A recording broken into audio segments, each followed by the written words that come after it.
Welcome into the Sunday edition of On Texas Football. A little extra on recruiting here as we begin the first week of May. I'm Jerry Hamilton, joined by Hank South.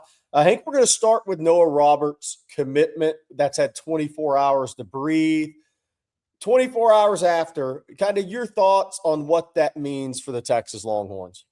Yeah, it's a big deal. I think early on in the spring, it was very clear that Texas was targeting Noah Roberts very heavily as, maybe even RB1 in this class in terms of the way they were pursuing him. They got him out from Arizona early in the spring. They brought him back in for the spring showcase, whatever you want to call it, in a couple weeks ago, in late April, and we're able to kind of get him to forego taking any official visits and just joining the class and committing over, pretty heavyweight programs, whether it be Oregon, Michigan, Arizona State was trying to keep him home. And so, it was a big deal. This is Jabbar Jaluk's first high school commitment. So obviously they think very highly of him, but I mean, just turn on the tape and, you can talk more about his skill set, Jerry, but I mean, this is a talented kid, an explosive kid, a guy that kind of fits the mold of what we've seen Texas recruit at the running back position. Yeah, I think, look, I was thinking about, okay, who would he remind somebody of? You know what's crazy? Maybe a little faster version of Hollywood Smothers. I think he's going to be a bigger frame guy, though. Hollywood Smothers is 195. I think that Noah Roberts is closing on 210, 215, so that might not actually be a good comparison. But from skill set perspective, a faster version of that is what we could be looking at, because look, Noah Roberts ran 10.77 as a sophomore. He hadn't quite got down to that level yet. Let's see what he does here at the end of the track season, but he's also about 10, 12 pounds heavier than he was a year ago. So he's in that 10.85 range, but he's so good out of the backfield. He's such a kind of a complete running back.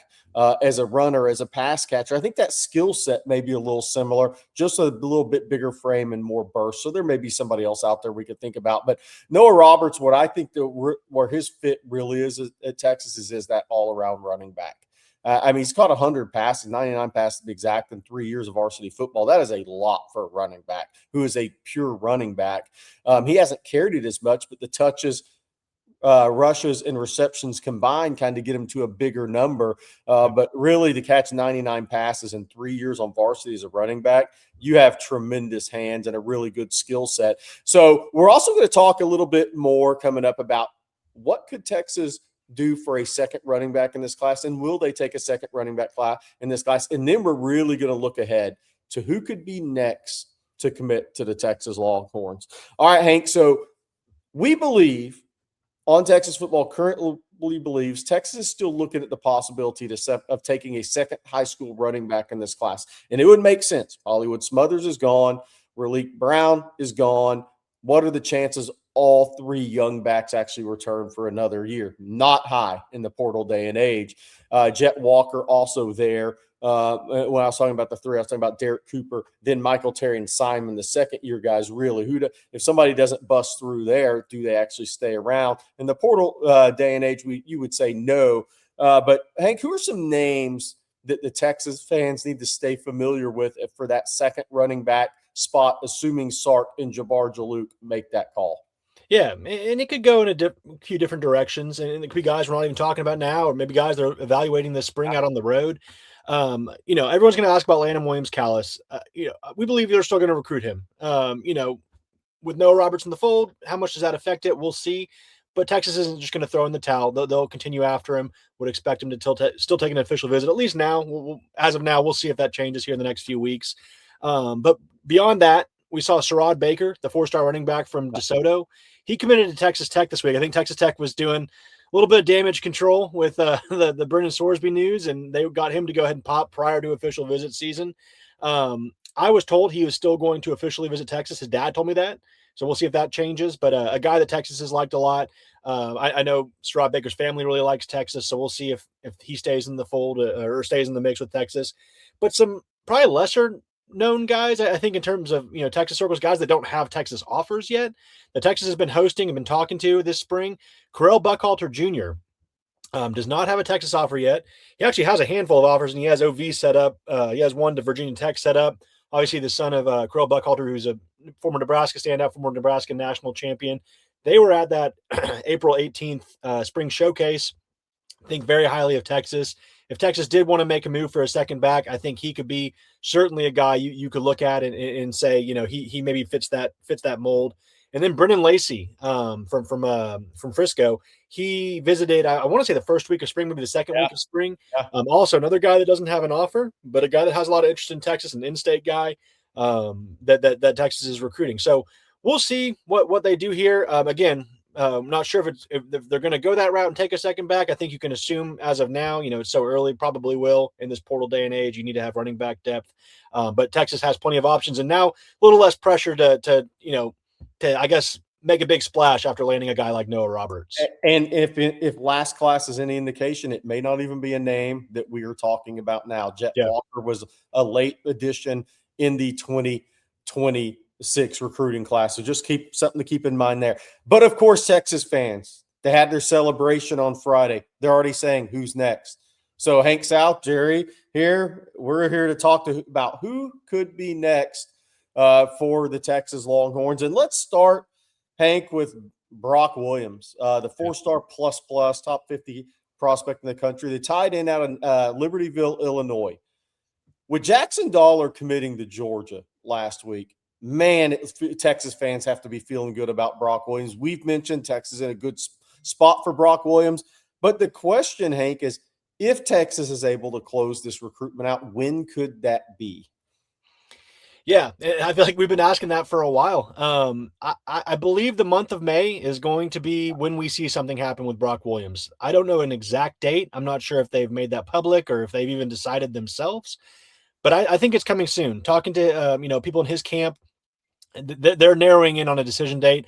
I don't know if there's like a birthday they're trying to get it around or a special day in the month of May they're trying to get around, but the plan has been to commit in the spring at some point. And so he has no official visit date set in terms of what he's released to the public. You have to imagine he's going to commit to a school and he's going to officially visit that school in June, and that's going to be that. So, I think May is the month we're going to see something happen. I don't want to go on record with a date yet, but I think it's going to be probably, sooner rather than later in the month of May. I don't think he's going to take it to May 30th in that first official visitors weekend. I think we're going to see something happen relatively soon. I don't think he was necessarily worried about Jackson Dollar and the Georgia stuff. I think that was going to happen regardless. But maybe that's the catalyst. We see him start to really, maybe set a decision date ceremony and make his choice because, it was Texas, Georgia, Ohio State. We believe Ohio State has kind of been the distant third in that mix in that trio. And Texas has been leading the pack. He's been on campus 4 times, I think, since last November. Yeah. So you follow the visits. You see Texas recruiting him probably the hardest in all this. Need a tight end that his type of tight end, and I think Texas is in pretty good shape to get this one done here relatively soon. Yeah, and I'm going to mention John Meredith III out of North Crowley, the 5-star corner, and I'm just keeping tabs on him the rest of the month. And I'm not saying he's definitely committing in May. His Texas visit is June 5th through 7th. But what I will say is I heard some this week that I don't know if the Alabama OV is actually going to happen. Well, that's the last weekend in May. So does he replace that visit weekend? Because the other thing that's going on with John Meredith that's interesting is the OTE 7-on-7 Nationals are, I believe, the weekend of June 13th, 12th, 13th, 14th. That's out in Los Angeles. Well, that was the weekend he was scheduled to go to A&M. And I've been told he's going to play in the OTE Nationals. So does A&M try to get a different visit date? They try to bump it up to late last weekend in May.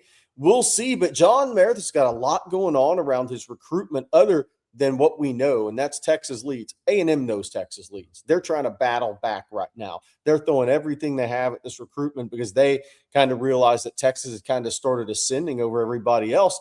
And then the question is, does he make the last June visit to Ohio State? I've heard that's been in doubt in terms of the thought process. So this recruitment, I was told for a long time, would come down to Texas and Texas A&M.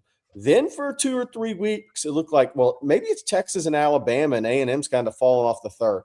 But now with the indecision around Alabama, will that visit actually happen or not?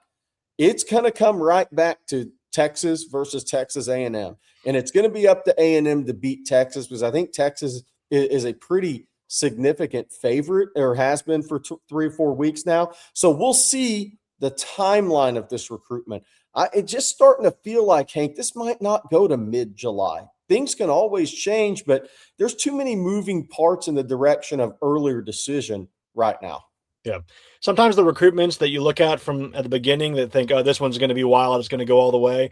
Sometimes those are the ones that surprise you the most and just have some finality to them earlier than expected. And then I'm not saying that's going to happen with John Meredith, but crazier things have happened. But it does seem like since those 2 visits he took in the span of 1 week to Texas in April, something's changed in this recruitment where Texas is really starting to trend and starting to trend ahead of the summer. So yeah, with the OT and all that stuff scheduled already, what will he do this summer? And how does that impact the rest of the DB board? Because there's another defensive back that has obviously been trending to Texas pretty heavily in Montre Jackson. Yeah, no doubt. Yeah.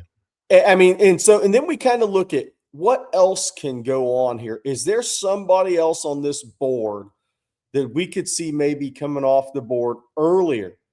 It's hard for me to look at that right now and say yes. Things change, though. Look what happened, how Noah Roberts kind of changed. His recruitment changed. But when you look at other guys right now that are for Texas that are not committed, you figure an Isaiah Udom, that's going to be a SMU type of Texas battle. He's got visits set up to both, right? And you kind of go up and down the board and you say, okay, a lot of these guys have their OVs locked in, and we haven't really heard anything behind the scenes as of May 1st, yesterday, about guys kind of peeling away from those OV dates. So right now, somebody will probably surprise us because, as Hank said before he started recording this, there gets the pressure cooker starts at, as you get close to these June OVs, schools come at guys and say, hey, look, man, somebody just committed at one of the 2 spots we have. What do you want to do? We want you in our class. What are you going to do? Some kids might make a quicker decision at that point. Some guys will continue on with their official visit process and say the way it's meant to be is the way it's going to be. So it'll be very interesting, Hank. I don't really have anybody else that's coming to the top of my mind right now that I could say for sure is a guy we're looking at, is a guy who could peel off his visit dates and make an earlier decision. Yeah, and again, there's certain situations where it's like guys don't have the green light just yet. Maybe they have an OV set up, but maybe the staff is still waiting to see on some other decisions. I'm not saying anybody in particular, but yeah, it's almost like a game of chess come the month of June, where it's like, okay, we have this kid here now. Can we get him? And Texas doesn't, not with all the kids, they don't play that pressure game where you have to decide now. They don't always do that. Some schools do that very heavily and make the kids kind of stressed out a little bit. But yeah, I'm looking down the OV list and I agree with you. There's not a ton. One guy that just kind of catches my eye when I look at it, and we'll see, a guy like Jason Johnson. I don't know if you feel the same way, Jerry, but I mean, a guy that just absolutely loves Texas, loves Kenny Baker. He's already started taking some OVs. He took one to Vandy. He has one set for Texas in that last weekend in June. And Jerry's written on Texas football, probably going to get one of those interior guys in the Houston area. And he's certainly a guy that's been to Texas a lot and has a lot of love for Texas. But beyond that, yeah, we'll just have to go weekend by weekend to see, hey, who's actually still coming in, because you always have to kind of circle back and the OV board schedule gets shuffled week by week and then kind of see where they're at in their recruitment after that. So it'll be very interesting. I think this is probably the busiest month of June official visit schedule we've probably ever seen. And so there's going to be a lot to cover. Yeah, and we'll close out with this, guys. And for Hank, I'm Jerry, but there's guys that we think right now Texas is doing well with. And Brock Williams is one. John Meredith is another. Brian Swanson, South Oak Cliff, we think Texas is doing well with him. Montre Jackson, very well with him. I think Bryson Thor, they're right there. Jason Johnson, whichever one of those guys they push. I think, there's a lot of guys Texas is right there. Jabarius Garor. So you can go down this list, and I'm gonna write about that on ontexasfootball.com tomorrow. Maybe the updated OV list and where we believe Texas is with some of those guys. For Hank, I'm Jerry. Thank you very much for joining us for this Sunday on Texas Football, a little recruiting edition, the Who's Next edition. And we'll talk to you later tonight. Rod and I'll have the live stream at 7. Hey guys, Blake Monroe here from Coffee and Football. YouTube thinks that you're going to like this video right here. And if the algorithm knows ball, it's a good one. So go check it out. And then don't forget, hit that like and subscribe button.